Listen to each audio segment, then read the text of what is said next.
അസ്സലാമു അലൈക്കും. അപ്പോൾ ഇന്നത്തെ വീഡിയോയിൽ എനിക്ക് എല്ലാവരോടും പറയാനുള്ളത് ഒരു ട്രെയിൻ ജേണിയെ കുറിച്ചിട്ടാണ്. ബനിഹാൽ ടു ശ്രീനഗർ. അപ്പം നമുക്ക് തുടങ്ങാമല്ലേ. അപ്പോൾ ഞങ്ങൾ വന്ന് ഇറങ്ങിയത് ജമ്മു താവി എന്ന് പറഞ്ഞൊരു സ്ഥലത്താണ്. അപ്പം അവിടെ നിന്നൊരു ക്യാബ് പിടിച്ചാലാണ് അവിടെ എത്താൻ ബനിഹാലിലേക്ക് എത്താൻ പറ്റുള്ളൂ. അപ്പം cab around like 4 to 5 hours ഉണ്ട്. 160 കിലോമീറ്റേഴ്സാണ് എടുക്കാൻ ക്യാബ് ബനിഹാലിൽ എത്തിപ്പെടാൻ. കുറച്ച് ടണലുകളും ഞങ്ങളൊരു പ്രൈവറ്റ് ടാക്സിയിലായിരുന്നു. കുറച്ച് ടണലുകളൊക്കെ താണ്ടി ഇങ്ങനെയുള്ളൊരു ജേണിയാണ്. ഇടയ്ക്കൊക്കെ ഒന്ന് നിർത്തും, കുറച്ച് വെള്ളം കുടിക്കാനും ഒന്ന് ടോയ്ലറ്റിലൊക്കെ പോകാൻ വേണ്ടിയിട്ടും അതിനെല്ലായിട്ട്. പക്ഷെ അടിപൊളിയാണ്. സ്റ്റാർട്ട് ചെയ്തത് ഒരു 4 മണിക്കാണ് ജേണി.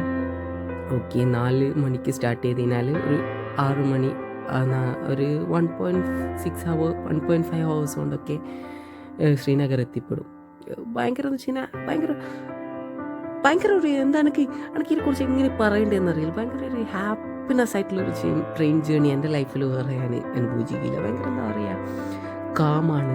ആൾക്കാരൊക്കെ ഭയങ്കര കാമാണ്. മൗണ്ടെയ്ൻസാണ് എല്ലാം. ഒരു മൗണ്ടെയ്ൻസിൻ്റെ ഇടയിലോട്ടുള്ളൊരു ട്രെയിൻ ജേണി ആയതുകൊണ്ട് എപ്പം പുറത്തിറങ്ങിക്കഴിഞ്ഞാലും ഭയങ്കര കാണാനൊക്കെ ഭയങ്കര ഒരു ഭയങ്കര ഭംഗിയാണ്. ഒരു കിടിലൻ ടണലുണ്ട് ഇതിൻ്റെ ഇടയിൽ. ടണൽ എന്ന് പറഞ്ഞാൽ തന്നെ ഒരു 11.2 കിലോമീറ്റേഴ്സാണ്. പീർ പഹരാജ് എന്ന് പറഞ്ഞിട്ടുള്ള ടണലാണ്. ഒന്ന് വൈക്കൊക്കെ അടിപൊളിയാണ്. നല്ല വീടുകൾ, കാശ്മീരി സ്റ്റൈൽ വീടുകൾ, നല്ല ഒരു പാടങ്ങളൊക്കെ ആയിട്ട് ഭയങ്കര ഒരു മൂഡാണ്. ശ്രീനഗർ എത്തിയ അവിടെ തന്നെ എന്താ പറയുക, ഒരു പ്ലസൻ്റ് പോലെ കുറേ പക്ഷികളൊക്കെ പറക്കുക. ഭയങ്കര ഒരു എന്താ പറയുക, നമ്മളെ മൂടനങ്ങ് മാറിപ്പോവും.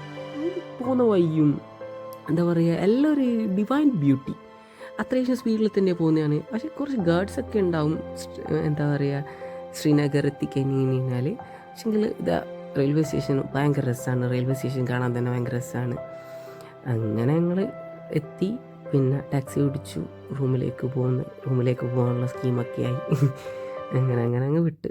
പക്ഷേ ജേണി നമുക്ക് പറയാണ്ടിരിക്കാൻ വയ്യില്ല. സൂപ്പർബ് മാൻ, സൂപ്പർബ്.